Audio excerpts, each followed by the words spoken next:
everybody, and welcome to Forever Cricket on Forever Sports for today's preview of the second ODI between South Africa and Pakistan. South Africa obviously going down in the first ODI by 3 wickets, a match which should have been a lot easier, I think, for Pakistan, given the incredible platform that Imran al-Haq and Babar Azam gave to Pakistan, and then a fantastic spell by Amrin Nokia brought the Proteas straight back into the game. And unfortunately, it was too little too late, with Pakistan needing 1 run off the last ball. They got it there quite easily, but it was quite good of the Proteas to actually make a bit of a game of it.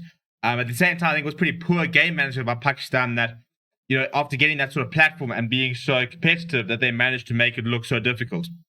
But yes, so it's 1-0 to Pakistan, and not the start that South Africa would have wanted. I think there's a lot of pressure growing on, not necessarily a lot of the players, because I think, with the sort of reset, and now we're going from people like Aiden Markram, Temba Bavuma. A lot of these players are sort of having clean slates in many ways, but I do think that there has to be a certain amount of pressure on the coaching staff. If you look at it right now, I think Mark Boucher's win percentage as Proteas coach sitting at about 36% of the games he's taken charge of. And he's almost up to the 30 mark. He'll be almost up to the 30 match mark after the tour, or after the series. He'll be definitely over it after the tour. And I think just won 22% of the series so far. So there is a little bit of pressure on the coaching staff. And I think the biggest thing is that when results are not going your way, the performances have to try and carry you through. It's one thing if you're putting in brilliant performances and, you're coming up 10 runs short of 350 runs when chasing or something like that, but you'll look at yesterday's performance and you'll think that, that lower order that failed, the top order failed. Not the lower order, the top order failed. I mean, Aiden Markram, Quinton Cock both getting starts and getting out cheaply. Temba Bavuma playing, I wouldn't say reckless shots, I think the shot was on, but a half-hearted shot, wasn't aggressive enough. Going out for 1. Heinrich Klaassen, an appalling innings of 1 from 21. You cannot actually have that. I'm sorry. That for me was the worst innings of the day. 1 run for 21 balls. You cannot use up 21 balls to 1 run. I mean, you look at how, Rassie van der Dussen was seeing the ball at the end. If he had maybe had 6 extra balls, 7 extra balls, even if Rabada had 6 extra balls, something like that, that could have been the difference between the winning and losing. I think that was a really important part of the game where South Africa lost it. I also think you look at the bowling, and Lungi Ngidi and Kiki Rabada had kept it so tight for the first sort of 10 overs. And then, Nokia and Petla didn't quite find their lengths and their line as they hit the ground running and sort of relieved a lot of the pressure, because I think pressure was building up on Babar Azam and Imran al-Haq. They had sort of kept it quite tight. They were struggling to find runs, and I think that was the time that the Proteas had to go and strike, and they didn't. So I don't think you can look at it and say that the game was lost in one moment. I think there's a lot of moments. You've got to look at that Rassie van der Dussen drop catch. You've got to look at, as I said, the top order. I'm not coming here. You've got to look at that Klaassen 1 from 21. You've got to look at, Petla bowling that sort of, that no ball, which, I'm sorry, Lungi Ngidi bowling that no ball, which, when it slipped in the stumps was too high. Those sort of pressure moments where the Proteas didn't quite execute how they wanted to. So, in a game where it was 100, they literally played every ball of 100 overs. It's difficult to come down to one sort of moment, but I think there were a lot of key moments where the Proteas weren't quite good enough, and that has to improve.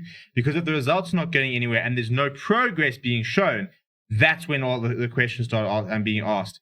And after having come there and saying, we want to try and play an exciting brand of cricket, and we want to sort of go on and attack games, wasn't quite the performance you wanted to. And South Africa at risk, if they do not go and win tomorrow's game, of losing a home series against Pakistan. And that would, just spell so many different things. And the problem is it only gets worse because all the players all start heading up to the IPL.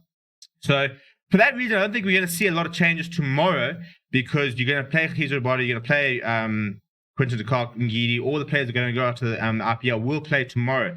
The only change I probably would look at making, I'd look at making 2 changes. One, I would look at Petla, and I think he was quite good with the bat, but I think the biggest problem with the Proteas at the moment is that they just don't bat deep enough. You cannot have Khizu Rabada coming in at 8. You cannot. It's a non-starter. We've got to try and lengthen this batting line, because when that top order fails, as it did, and Klaassen failed, there was so much pressure. I mean, thankfully Miller and van der Dussen played the situation perfectly, because if they didn't, it wouldn't have been a game at all. But we need to try and lengthen that batting line up. So if that means that we're going to go with one all-rounder, then I think we have to go with a batting all-rounder. You have to look at a Vian Mulder or a Dwayne PROTEAS, people who are sort of historically better with the bat than probably Petla is. Although Dwayne PROTEAS has, not consistently necessarily come off with the bat for the Proteas, but I do think something like Vian Mulder is a genuine option. Another option is to potentially look at George Lindy instead of Tabraiz Shamsi. And I really like Shamsi, but we cannot be having Rabada, Ngidi, Nokia, and Shamsi, 4 players who don't really contribute with the bat. I think Rabada is probably the most frustrating one because you can see he's got the technique, but he doesn't come off consistently enough. So the Proteas need to find a way to try and lengthen that batting lineup. And if it means playing a batting all-rounder, if it means dropping one of those 3 bowlers and playing a second all-rounder, whatever the case is, I think that is probably the biggest thing that the Proteas need to do. I would also really, really think about giving Calvert a go in place of Heine Klaasen. And I had a long debate with somebody on Twitter about it, but I've just never been that impressed by Heine Klaasen. I know he's had some very good moments, scored a century against Australia a year ago. But I do think that, especially that 121 didn't help. He had a really poor tour in Pakistan. And I've never really been convinced he's cut out for international cricket. He's still got plenty of time to prove me wrong. But, I just think that he's someone who's struggled a little bit and been quite inconsistent. His stats are all right. He averages, I think, about 38 now after that. So it's not a terrible average. But when you've got somebody like Calvert who's in such good form, didn't play the one-day cup because he was in Pakistan for the test tour, had an all right T20 tournament. He scored more runs than Klaasen, not by much. I think Klaasen had a better average because he had a not out. But, he was sublime in the 4-day series. I think he averaged 97 across the 4-day series, which was the only sort of domestic cricket he really played in the T20 Challenge. I'd really like to see Calvert get a shot. I also think that Janneman Malan is a given to come in at the top of the order when Quinton de Kock leaves. So I think that will happen in the 3rd ODI. But I would think about having it tomorrow. I think Aiden Markham... The thing is, Aiden Markham's going to play that 3rd ODI. He's not going to the IPL. So tomorrow, if I had to make 2-3 changes, I would look at Janneman Malan at the top of the order instead of Aiden Markham. Markham can come into that 3rd ODI. And I would look at Calvert instead of Heine Klaasen. These changes will happen. We're going to see Quinton de Kock leave. We're going to see Lungangiri leave. Rabada's going to leave. Nokia's going to leave. So there will be opportunity and in the T20 series. But I do think tomorrow I would look at 1 or 2 changes. And that'd probably be trying to get Calvert in, trying to bring Janneman Malan in. Maybe bringing George Linder instead of Shamsi as a batting option as well. Or potentially looking at a second all-rounder, maybe playing a Dwayne Pretorius or a Vian Mulder as well as Petlaquire. Just trying to sort of beef up that batting, because I think that is the biggest issue. And then bowling, it just comes down to the pitching up, because I think if you look at all those bowlers, we know that Petlaquire can take wickets. He's done it before. Didn't have a particularly good game, but he hasn't played a lot of cricket recently, so that is also a big factor. It's very easy to go and criticize him, but he played no part in the T20 Challenge. He hasn't played a lot of cricket. So whether, that can be, I'm not saying it's an excuse, but that's, one of the reasons he was a little bit off the mark. So maybe do you give him a rest and say, right, well, let's try and win this. Let's try and win the series, and then you can give him a go in the T20 series again. So I think there's quite a lot of decisions to make. For Pakistan, I don't think they're going to change anything. I don't think any of their players really didn't come to the party. I think they'll be looking for a little bit better from their spinners. But, Baba Azam was fantastic. Imran Al-Haq was fantastic. Mohammed Rizwan continues to haunt South Africa. I thought Shaheen Shah Afridi looked dangerous.